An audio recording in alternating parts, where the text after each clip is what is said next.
मकर रास शनीची रास आहे मित्रांनो. आणि मागील 7.5 ते 8 वर्षांमध्ये तुम्ही बराच त्रास भोगलेला आहे, याच्यामध्ये काही शंका नाहीये. सध्या गुरुचं गोचर मिथुन राशीमध्ये आहे. शनी मंगळ म्हणजे शनी हा तुमच्याच राशीचा स्वामी मीन राशीतून गोचर करतो आहे आणि शुक्र हर्षल यांचा जो योग आहे तो वृषभ राशीतून होत आहे. या सर्वांचा एकत्रित परिणाम मकर राशीवर फार सखोलपणे तर नक्कीच होतो, याच्यामध्ये कोणतीही शंका नाहीये. आणि ते जाणवत आहे. कसं जाणवत आहे की मकर राशीने जो दाह सहन केलेला आहे शनीच्या दशेचा, त्यातून त्यांची हळूहळू सुटका होताना आपणास दिसत आहे. एक वेगळंच मानसिक द्वंद्व, मानसिक युद्ध इतके महिने तुमच्या मनात चालू होतं, त्यातून तुम्हाला आता कुठंतरी थोडी स्पष्टता यायला सुरू झालेली आहे.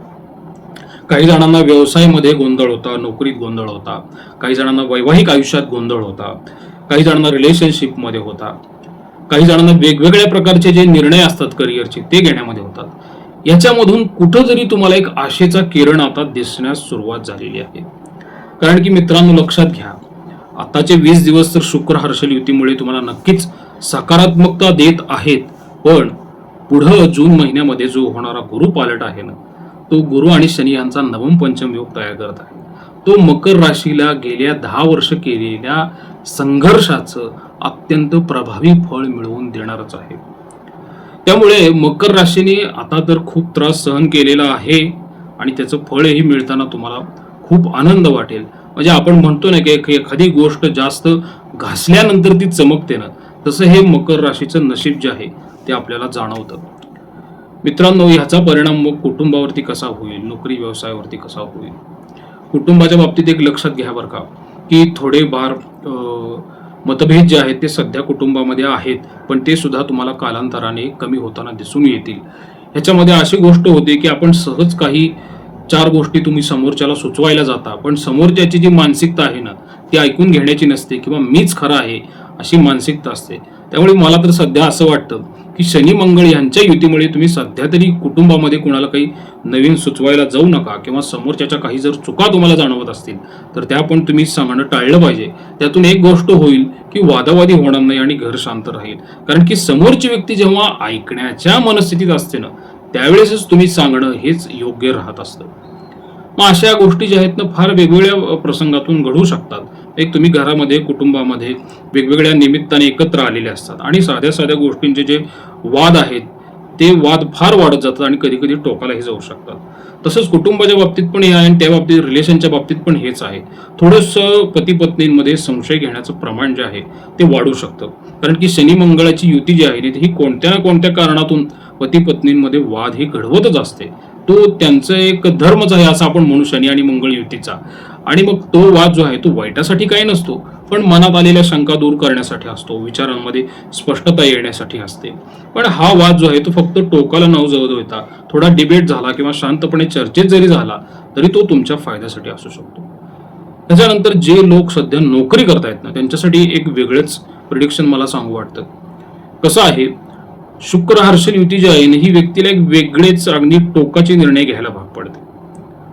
आणि शनी मंगळ युतीचा जो प्रभाव आहे ना तो यांना अत्यंत अग्रेसिव्ह नेचरमध्ये घेऊन जातो. तुम्ही अचानक तुम्हाला असंही वाटू शकतं की मी ह्या नोकरीचा राजीनामा देऊन वेगळं काहीतरी स्वतःचा व्यवसाय चालू करावा किंवा मी नोकरी बदलावी. आणि हा निर्णय जो आहे ना अचानक आलेल्या ताणातून किंवा नोकरीच्या ठिकाणी वाढलेल्या जबाबदारीतून, काही पॉलिसीज तुम्हाला आवडलेल्या नसतील, नैराश्यातून पण येऊ शकतो. आणि ते मग तुमच्यासाठी फार नुकसानदायक भविष्यात ठरू शकेल. आत्ता थोड्या वेळासाठी तुम्हाला 1-2 महिन्यासाठी व्यवस्थित वाटेल, रिलॅक्स वाटेल, पण भविष्यामध्ये मग तुमच्या करिअरमध्ये कुठेतरी अडथळा येऊ शकतो.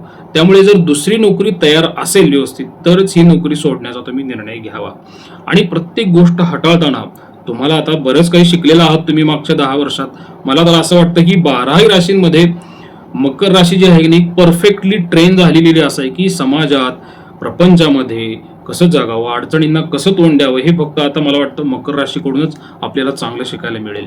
त्यामुळे नोकरीत सुद्धा तुम्ही प्रत्येक गोष्ट हाताळताना व्यवस्थित शांतपणे हाताळा, की जेणेकरून समोरच्याचं पण मन दुखणार नाहीये, समोरच्याचं पण नुकसान होणार नाहीये आणि आपलंही नुकसान होणार नाहीये. अर्थात तुम्ही त्या व्यवस्थितपणे हाताळताल यामध्ये शंका नाहीये. पण तरी सुद्धा कधी कधी नजर चुकीने किंवा मनावर तयार झालेल्या एक मोठ्या ताणामुळे तुम्ही असे काही घाई गडबडीचे निर्णय घेऊ शकता. त्यामुळे तुम्ही त्या बाबतीत थोडं सावध राहिलेलं गरजेचं आहे. त्याच्यानंतर मला अजून एक स्पष्टपणे सांगू वाटतं नोकरीच्या ठिकाणी, आपण एखादं काम भरपूर करतो, कष्ट देऊन करतो, तुमचं डेडिकेशन चांगलं आहे, तुम्ही खूप चांगले रिझल्ट दिलेले आहेत, पण ते कुठेतरी तुम्ही सरफेसवर आणलं पाहिजे, समोरच्या व्यक्तीला ते जाणवून दिलं पाहिजे. आणि हे मग तुमचं ते स्किल आहे की तुम्ही काम करताय पण ते समोरच्याला लक्षात येत नाहीये, पण ते लक्षात आणून देण्याचा प्रयत्न करा. कारण की तुम्ही आतल्या आत वेगळं तुमचं एक अस्तित्व तयार करता, आनंद घेता कामाचा, पण ते समोरच्याला जर दिसत नसेल तर त्याचा तुम्हाला म्हणावा तसा फायदा नोकरीच्या ठिकाणी मिळत नाहीये. त्यामुळे त्यावरती तुम्ही काम करणं सध्या तरी फार गरजेचं आहे. काम करतच आहात, फक्त थोडंसं प्रेझेंटेशन स्किल जे आहे, समोरच्याला समजावून सांगणं, कन्व्हिन्स करणं, हे सध्या थोडं तुम्हाला शिकावं लागेल नोकरीच्या ठिकाणी. त्याच्यानंतर नोकरीच्या ठिकाणी सुद्धा एक वेगवेगळे एक पॉलिटिक्स असतं, जॉब पॉलिटिक्स, ऑफिस पॉलिटिक्स, ह्यापासून तुम्हाला जरा 4 हात दूर राहायचं आहे. अन्यथा मग त्याचा परिणाम तुमच्या परफॉर्मन्सवरती आणि नोकरीतल्या प्रगतीवरती होऊ शकतो. याच्यानंतर जे लोक व्यवसाय करत आहेत ना, त्यांच्यासाठी पण फार महत्वाचं आहे. हे मकर राशीच्या तृतीय भावात शनी मंगळ यांचं गोचर आहे. म्हणून काय होतं, तुमच्या ओळखीतून कुठला जरी व्यवहार तुम्ही फायनल करत असाल, डील फायनल करत असाल, तर त्याची चारही बाजूनी चौकशी करून अंदाज घेऊनच मग तो पुढे जा. काय होतं, मग कोणत्या ना कोणत्या छोट्या कारणावरून तो व्यवहार जो आहे तो दुरावला जाऊ शकतो, फिसकटला जाऊ शकतो. आणि मग हे का होतं, की तुम्ही व्यवहार ठरवताना काही टर्म्स अँड कंडिशन्स असतात, नियम अटी असतात, त्या तुम्ही व्यवस्थितपणे स्पष्ट केलेल्या नसतात. आणि अशाच बाबतीत तुमचे जे व्यवसायाचे पार्टनर असतात, बिझनेस पार्टनर असतात, त्यांच्याबरोबर सुद्धा वादावादी होऊ शकते. का? कारण की पार्टनरशिपमध्ये प्रत्येकाचा काय काय रोल आहे, प्रत्येकाने काय काय करायचं हे तुम्ही स्पष्ट केलेलं नसतं. त्यामुळे मकर राशीनी ह्या गोष्टींच्या बाबतीत काळजी घेतली पाहिजे. याचबरोबर जर आपण मोठ्या व्यवसाय करत असाल किंवा कुठेही तुम्ही मार्केटमध्ये प्रोडक्ट सेल करत असाल, तर तुमच्या प्रोडक्टबद्दल, सर्व्हिसबद्दल कुठंतरी गैरसमज किंवा चुकीचा फीडबॅक जाऊ शकतो. अशा घटना पण तुमच्या बाबतीत घडू शकतात. तर तिथेही तुम्हाला काळजीपूर्वक त्या गोष्टी हाताळाव्या लागतील. त्याच्यानंतर मोठी डील तर सध्या ठरवण्याचा काळ नाहीये, कारण की त्याच्यासाठी अजून 2 ते 2.5 महिने तुम्हाला थोडं थांबावं लागेल. पण त्याचा एक बेस जो आहे ना, तो तुम्ही आत्तापासून तयारीला घेऊ शकता, प्रयत्न करायला चालू करू शकता. कारण की सध्या जर तुम्ही आत्ता मार्केटमध्ये मोठी इन्व्हेस्टमेंट केली तर तुम्हाला स्पष्टता मिळणार नाहीये.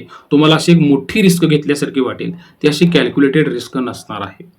त्यामुळे व्यवस्थित कॅल्क्युलेशन करा आणि तज्ज्ञांचा, तुमच्या क्षेत्रातल्या किंवा दुसऱ्या तज्ज्ञांचा सल्ला घेऊनच मग पुढे जा. कारण की अजून 1 महिना तर आहे, त्या महिन्यात तुम्ही कुठेतरी मोठी गुंतवणूक करताल आणि मग ट्रॅप होऊन बसताल. त्याच्यानंतर मग वैवाहिक जीवनामधलं मी तुम्हाला सुरुवातीस सांगितलं, पण विद्यार्थ्यांच्या बाबतीमध्ये सध्या तर परीक्षेचा काळ चालू आहे. आणि नक्कीच बरं का, मकर राशीचा बराचसा विद्यार्थ्यांचा पण जो त्रास होता ना, तो कमी होत गेलेला आहे. ज्या विद्यार्थ्यांना आत्मविश्वास नव्हता, त्यांना परीक्षा देताना पुढं आत्मविश्वास नक्कीच येईल. फक्त थोडा फोकस कमी झालेला आहे. त्याचं कारण तुम्हाला सर्वांना माहीत आहे, की विद्यार्थ्यांना अपेक्षेपेक्षा जास्त, गरजेपेक्षा जास्त सोशल मीडिया आणि मोबाईलचा वापर करण्याची सवय लागलेली आहे. आणि त्यातून जेवढं दूर जाता येईल तेवढं दूर तुम्ही जावं. आणि आपण हा व्हिडिओ बघणारे जर पालक असाल ना, तर तुम्हाला हे मला राष्ट्रीय भविष्याच्या माध्यमातून सांगण्याची गरज वाटत आहे, की तुमच्या पाल्यांना, विद्यार्थ्यांना जास्तीत जास्त स्क्रीन टाइम पासून लांब ठेवण्याचा तुम्ही प्रयत्न करा. अन्यथा मग ह्या एकतर ग्रहमान आपल्याला एकावर होऊ देत नाहीत, त्यात हे मग निमित्त होऊन बसतं कुठं ना कुठेतरी दुर्लक्षित होण्यासाठी, विचलित होण्यासाठी. तर हा प्रयत्न तुम्ही सर्वांनी एक जबाबदार पालक म्हणून करणं गरजेचं असतं. त्याच्यानंतर विद्यार्थ्यांच्या बाबतीत अजून एक महत्वाची गोष्ट आहे बरं का, की सध्याचं जे शनी मंगळाचं गोचर तृतीय भावातून आहे आणि शुक्र अशी युती आहे ना, ते त्यांना पुढचं करिअर निवडताना थोडा गोंधळ तयार करू शकतो. म्हणजे विद्यार्थी किंवा तुमचा पाल्य तुम्हाला असं म्हणू शकतो, की मला ह्या क्षेत्रात करिअर करायचं आहे, त्या क्षेत्रामध्ये आवड आहे, पण तो जो त्याचा एक दृष्टिकोन आहे ना, तो एक गोंधळलेला आहे, तो स्पष्ट नाहीये. त्यामुळे योग्य सल्ला घेऊन प्रॉपर अनालिसिस करून तुम्ही तो करिअर चूज करू शकता. त्याच्यानंतर मग मित्रांनो, मला असं सांगू वाटतं, की मकर राशीने ठीक आहे बऱ्याचशा गोष्टी सहन केलेल्या आहेत, पण मला असं सांगू वाटतं, की जे सध्याचं जे राहू केतू जो गोचर आहे ना, ते फक्त जाता जाता कुठंतरी एक मोठी अडचण तयार करू शकतं. त्यामुळे तुम्ही सध्या कुठल्याही बाबतीमध्ये असू दे, मी तुम्हाला सुरुवातीलाच म्हणलं, की पैसा असेल, व्यवसाय असेल, नोकरी असेल, विवाह असेल, कुटुंब असेल, कुठलाही निर्णय घेताना पूर्णपणे ताक फुंकून माणूस पितो ना, तशा प्रकारे तुम्ही निर्णय घ्या जोपर्यंत राहू केतू बदलत नाही तोपर्यंत. आणि ते बदलण्याच्या वेळेस मी तुम्हाला आपल्या चॅनलवरती नोटिफिकेशन देईलच किंवा त्याचा एक व्हिडिओ पण मी सेपरेट करेन. आणि जर आपल्याला काही उपासना करायची असतील ना, तर उपासनेमध्ये मग तुम्ही शनीची जास्तीत जास्त उपासना करा. आणि शनीचा कार्मिक सिद्धांतच आहे, जे रंजलेले गांजलेले गरीब लोक असतात ना, त्यांना तुम्ही जास्तीत जास्त अन्नदान करा. शालेय वस्तूंचं दान तुम्ही जर केलं तर तुमच्या मागचा जो भोग आहे तो पण परमात्मा कमी करत राहतो. शनिवारी कोणत्याही शनी मंदिरामध्ये तुम्ही जाऊन अन्नदान करत जावा. हनुमान चालिसेचे तुम्ही 40 वेळा पठण करत जावा आणि त्यातून मग तुम्हाला एक वेगळीच आध्यात्मिक शक्ती येत राहते आणि ती तुम्हाला भविष्यात अडचणीच्या वेळी निर्णय घेण्यासाठी मदत करते. प्रसाद कुलकर्णी, पंढरपूर. श्रीराम.